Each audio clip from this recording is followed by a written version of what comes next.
la echilibru! Sunt gazda dumneavoastră, psiholog Elena Harbur, iar astăzi vorbim despre narcisicul sadic. Cu siguranță că ați auzit că există mai multe feluri de narcisic. Acum, cred că toată lumea se întreabă de ce mai multe feluri și cum ajung să fie mai multe feluri. E bine, când vorbim despre o dezvoltare a personalității disarmonice, este foarte important să avem în vedere foarte mulți factori. Desigur, deși multă vreme s-a considerat că narcisicul este format în urma unui abuz sever, ulterior s-a acceptat și varianta genetică, adică s-a născut așa. Din părinți narcisici de diferite tipuri, nu pot să iasă decât copii narcisici, borderline sau codependenți. Ca atare, variantele sunt foarte limitate și cel mai probabil sau cea mai mare probabilitate este ca acești copii să dezvolte tulburare de personalitate narcisică. Desigur, după cum știți deja, pentru că am mai menționat și în alte ediții, dar am să o repet, niciodată nu avem în vedere doar un singur nucleu. Foarte rar se întâmplă să existe un narcisic pur. Și de ce spun acest lucru? Pentru că personalitatea, în mod normal, are 3 nuclee. Este unul care este în față, manifest și deseori este asociat cu masca socială, dar ceea ce se întâmplă de fapt este acea personalitate structurată cu ceea ce vrem să arătăm, să manifestăm, adică ceea ce avem în lumină, acceptăm la noi și ne place la noi. Avem un alt nucleu secundar care reprezintă ceea ce nu ne place la noi, dar putem fi în situații de urgență sau în situații critice. Și mai avem un nucleu profund care de multe ori nu prea se vede, nici nu prea suntem conștienți de el, dar el se manifestă și este acolo. Desigur, fiind nucleele oarecum în opoziție, în lumină și în întuneric, în alb și negru, ascunse, al treilea nucleu de obicei vine să medieze legătura dintre ele. Având în vedere că sunt 3 nuclee, nu neapărat opuse și nu neapărat complementare, ele sigur au o legătură între ele, bineînțeles. Pe de altă parte, modalitatea în care ele se formează creează diferențele individuale dintre oameni. De aceea există și mai multe tipuri de narcisici. Pentru că, deși personalitatea de bază, structurată, este narcisismul, poate să fie combinată în celelalte 2 nuclee cu alte tipuri de personalitate și ca atare să dea diferențe și tipuri de narcisism. De asemenea, această diferențiere pe mai multe nuclee este și cea care face cumva diferențierea între gradele de narcisism. Adică, atunci când vorbim de grade, nu vorbim ca la matematică de nivelul 1, nivelul 2, nivelul 9, 10, ci avem în vedere gradul de afectare. Cât de mult este grandomanie, cât de mult afectează grandomania celelalte funcții, cât de mult a dispărut empatia, dacă mai există vreo urmă, dacă există un IQ dezvoltat suficient, dacă există un IQ slab dezvoltat. Marea majoritate a situațiilor care indică tipul de narcisism care urmează să se dezvolte este relația de atașament cu părinții. Ca atare, în funcție de tipul de narcisism pe care îl are părintele, copilul poate dezvolta un narcisism asemănător sau complementar, care să vină în contrapartidă. Avem astăzi în vedere narcisismul sadic, care este diferit de narcisismul malign. Narcisismul malign ar fi cel care este, să spunem, cel mai grav.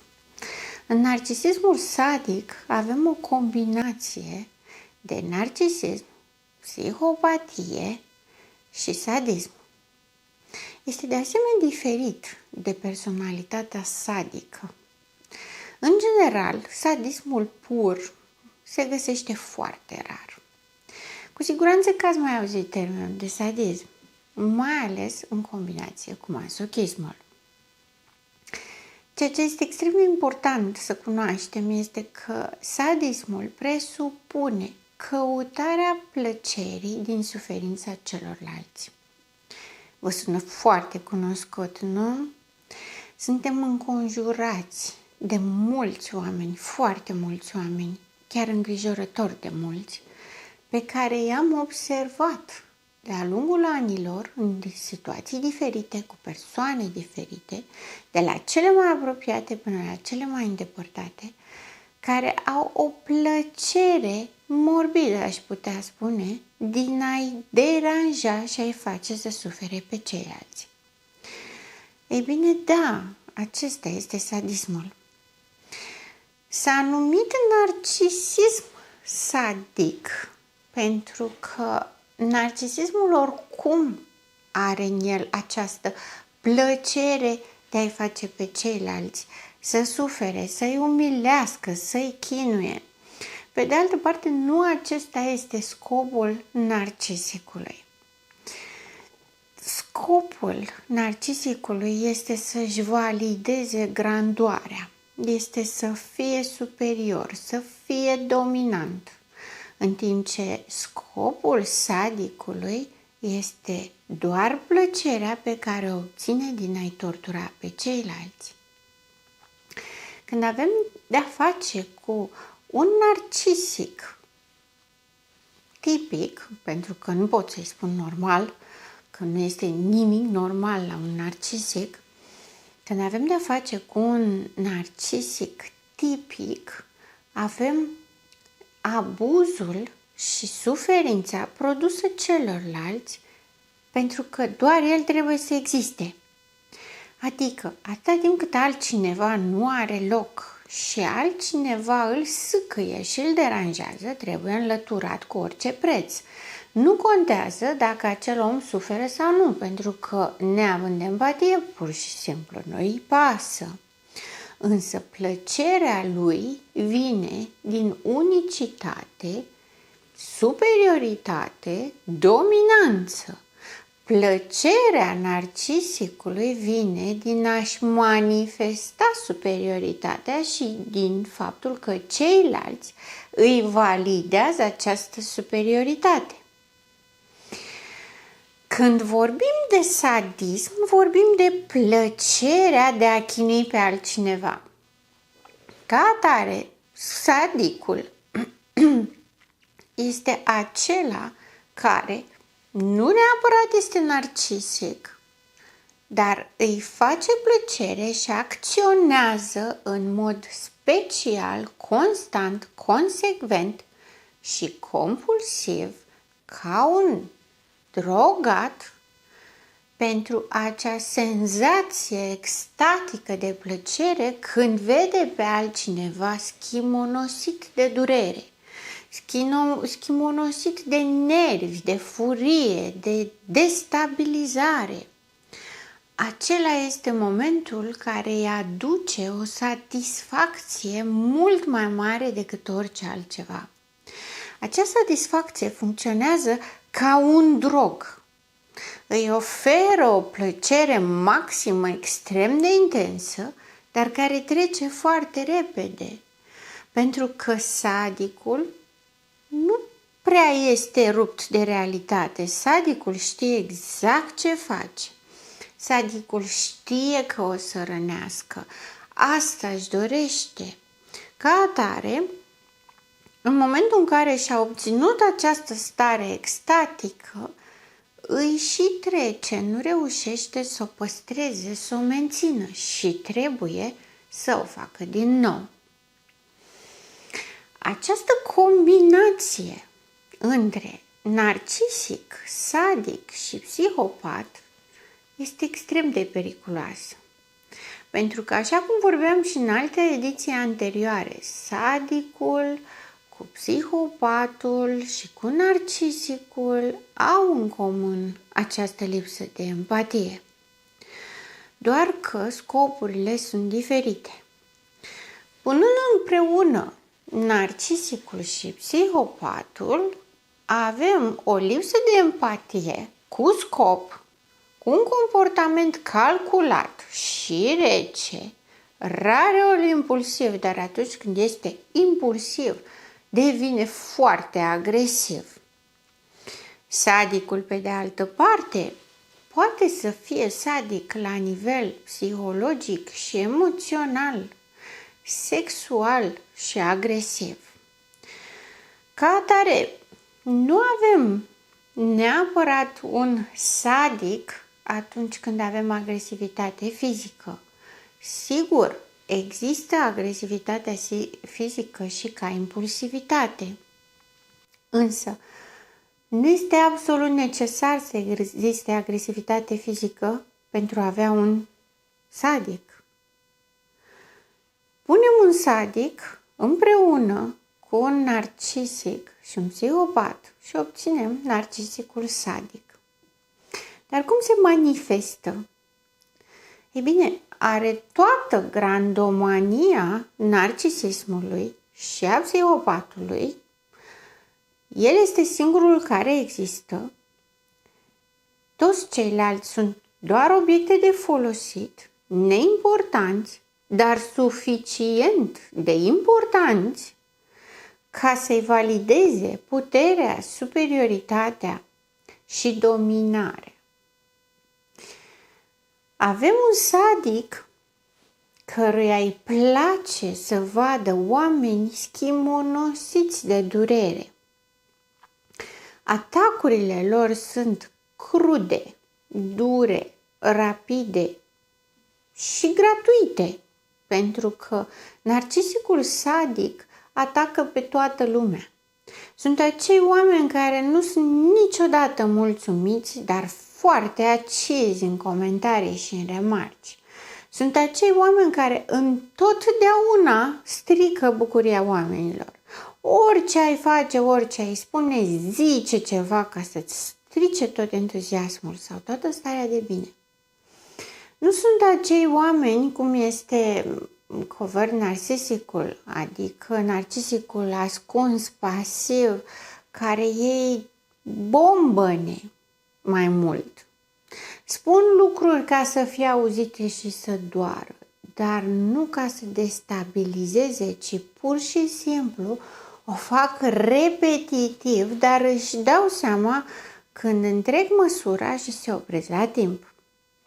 Sadicul este cel care întrece măsura în mod special, în mod constant, direcționat, gândit, planificat, insistă și insistă până la acel moment la care celălalt, presupusă victimă,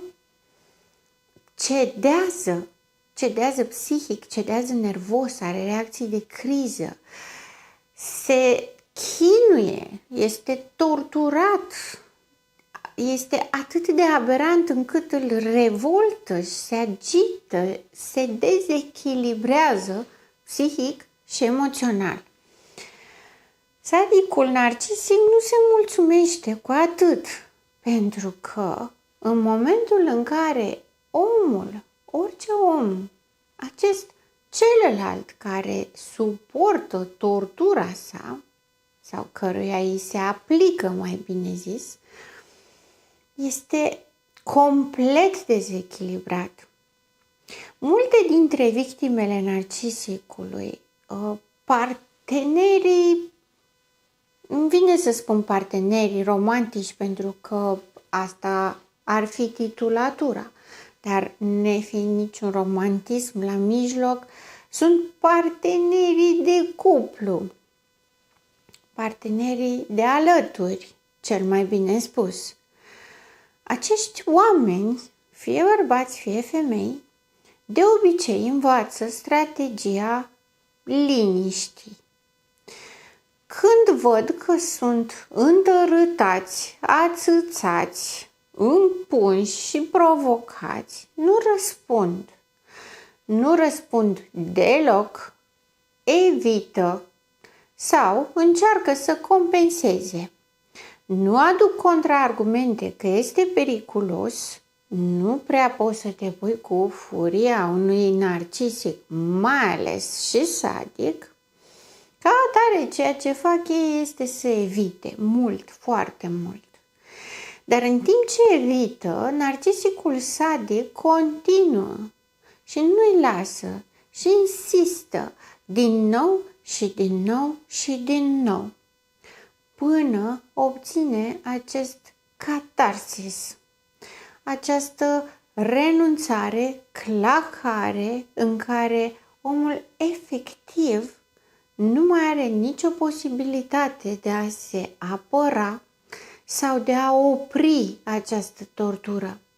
Tot ce știe că doare va face, tot ce știe că provoacă suferință va aduce, va pune pe masă, va împunge, va oferi totul, doar pentru ca să vadă chin.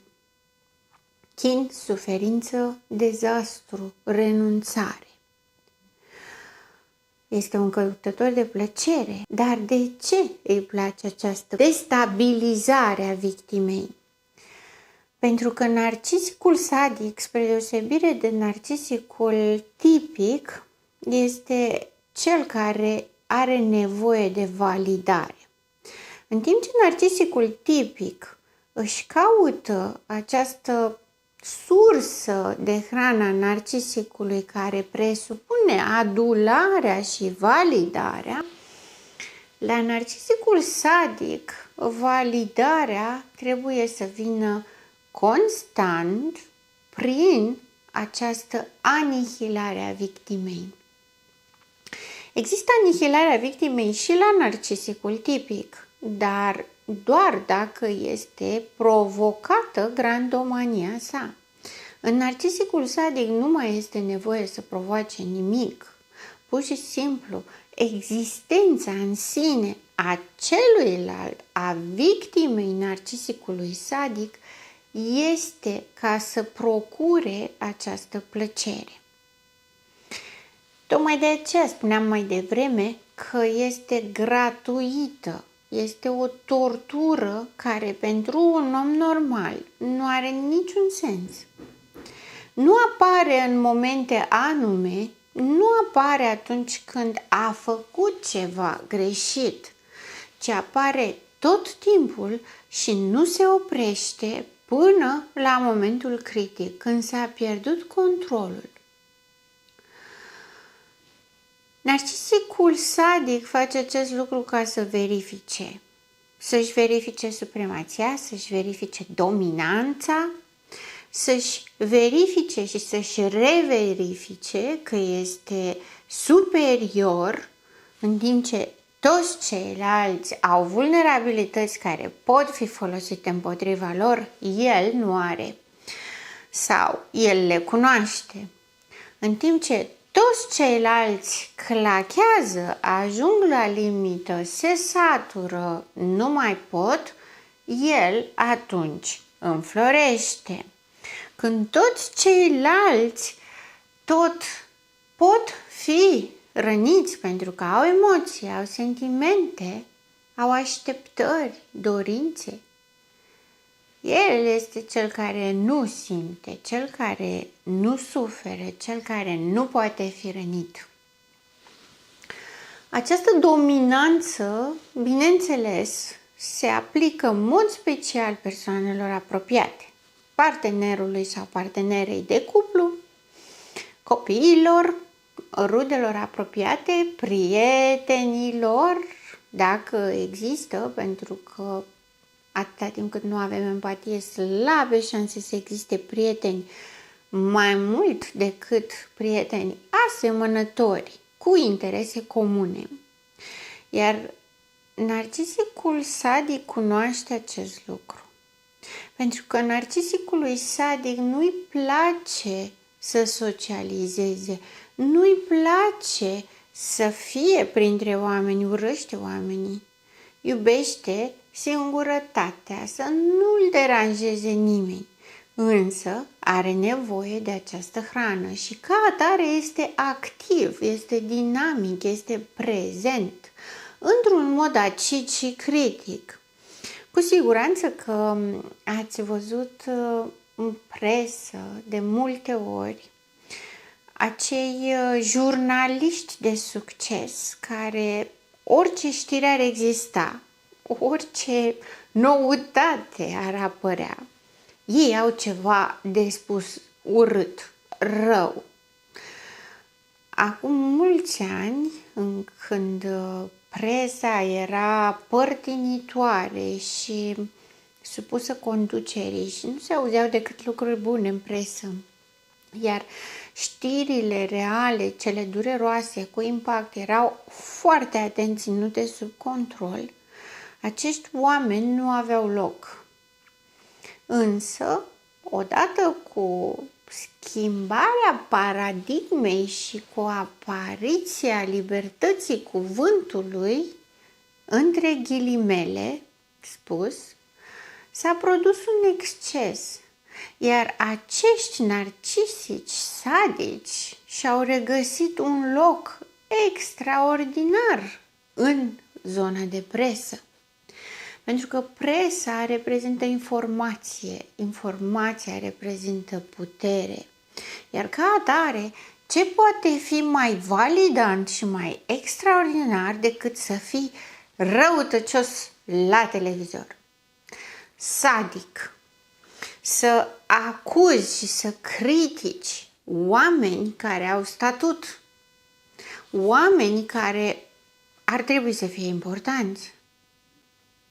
Și astfel au ajuns narcisicii sadici să își manifeste puterea răutății și a sadismului în public, la liberă, aș putea să spun. Pentru că în momentul în care sunt acuzați de calomnie sau de minciună sau de deformare a adevărului, tot ei sunt cei nemulțumiți și cei care sunt cel mai revoltați dintre toți, chiar dacă acțiunea în sine a fost vina lor. Dar ei se consideră îndreptățiți și mai mult decât atât în mediul de presă și mai nou în mediul online au devenit foarte importanți și pot să câștige un public și o dominare mult mai mare. Pentru că de cele mai multe ori ei consideră că privitorii lor sunt proști și pot fi prostiți pe față. Este un exemplu de narcisic sadic. Este un exemplu care este accesibil tuturor. Ca să putem cumva să avem un raport real vis-a-vis de ce înseamnă plăcerea sadicului. Pentru că sadicului nu-i pasă să fie dominant cu o singură persoană. Vrea să fie dominant cu toată lumea. Sexul este aplicat în mod sadic, în mod brutal, în mod agresiv. Față de relația sa de cuplu, ceea ce se întâmplă este că umilește, denigrează, agresează, abuzează, nu doar psihic și emoțional, ci și sexual. Cere și impune perversiuni lucruri care nu sunt acceptate de societate, lucruri care nu sunt nici pe aproape de normalitate, intră în zona parafiliilor și a devianțelor sexuale. Le cer cu impunere, cu determinare: dacă vrei să fii cu mine, trebuie să faci asta. Și nu este pentru că ei le consideră denigrante, ci pentru că victima le consideră jignitoare, umilitoare și denigrante, iar scopul său este să obțină sentimentul de rușine și de denigrare în victimă, să o tortureze, să o chinuie. Acela este scopul, pentru că acest lucru îi aduce plăcere. Ca atare, va cere cu determinare și cu hotărâre, chiar impunând ca o condiție a existenței acestei relații, aceste perversiuni. Le va impune și le va cere ca o dovadă de iubire. Dacă mă iubești și vrei să fii în relație cu mine, trebuie să faci lucrurile acestea. Dacă nu le faci, ușa este acolo, poți să pleci oricând. Ori ca mine, ori deloc. Gândirea alb și negru. Lucru care în psihologia clinică este extrem de relevant pentru tulburările mentale și este un indicator de diagnostic în boala psihică.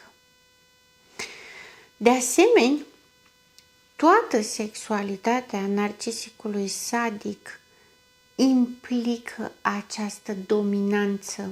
Victimele, deși încearcă să se conecteze și consideră că dacă în cursul zilei obișnuite omul acesta este critic, este nedrept, este furios, tot timpul supărat, tot timpul se răzbună pe cineva, poate măcar în sexualitate o să-i mai treacă puțin nervii și ei doi o să se conecteze sau reconecteze unul la celălalt. Surpriza este maximă, pentru că această conectare nu este posibilă și ceea ce se întâmplă este să se acutizeze această dominare. Ca atare, toată dinamica ce exista deja pe jignire, umilire, denigrare, nu face altceva decât să devină totală prin sexualitate. Mai mult decât atât, narcisicul sadic creează aceste momente de denigrare și de jignire și de umilire special ca să-și dezechilibreze victima, să o aducă în pragul nervilor, în pragul disperării, în pragul suferinței supreme și al capitulării, al renunțării, ca imediat după să ceară să facă sex. Pentru că umilirea victimei îi produce excitație. Cu cât victima este mai destabilizată, cu atât narcisicul sadic se simte mai excitat, mai interesat, mai provocat să-și cucerească și să-și acapareze victima cu totul, anulând-o definitiv. Sigur, s-au mai auzit situații și tot felul de experiențe în care partenerii de cuplu se întărâtă și se ceartă special ca să-și crească pasiunea și cheful de sex. Pe de altă parte, când vorbim despre narcisicul sadic, avem în vedere un comportament stabil de acest gen. Un comportament stabil de anihilare a victimei prin tortură. Acesta este sadicul, îi face plăcere. Deși în literatura de specialitate se spune că sunt puțini narcisici sadici, cu siguranță puteți să identificați și să reperați în cercurile dumneavoastră de prieteni, în cunoștințe, tot ce ați auzit și ați văzut, că sunt mult mai mulți decât se crede În literatura de specialitate, de obicei, se au în vedere statisticile în care oamenii au fost diagnosticați. Ca să fie diagnosticați, trebuie să se întâmple ceva, să ajungă să-și facă o evaluare din care să se poată trage o concluzie și un diagnostic. De obicei, aceste evaluări pe tipologia narcisicului în mod special se întâmplă doar dacă se ajunge la un punct limită. Când vorbim de punct limită în ceea ce privește narcisismul, avem în vedere închisoarea, avem în vedere anumite comportamente de grup care au condus la excluderea sa. Pentru că narcisicul sadic știe exact ce face și el nu se poate abține. El continuă și torturează toți oamenii pe care îi cunoaște, chiar dacă prin acest comportament se autosabotează, chiar dacă știe că va avea consecințe cu un preț mult mai mare. Și totuși nevoia compulsivă de a trăi acea senzație de plăcere îl face să riște. Riscă și pierde și o face din nou și riscă din nou și pierde din nou. Ca atare, această tipologie ajunge să fie diagnosticată foarte rar. Nu persoanele sunt rare, nu tipologia este rară, ci capacitatea de a diagnostica astfel de persoane este rară. La fel cum, de fiecare dată precizez, acest narcisic sadic poate să fie și bărbat și femeie în egală măsură, iar partenerii pe care îi au trăiesc aceeași dramă. Ca atare, tot ce putem să avem în vedere este doar atunci când avem sadism, atunci când observăm că cineva umilește în public pe altcineva, nu doar o persoană, mai multe.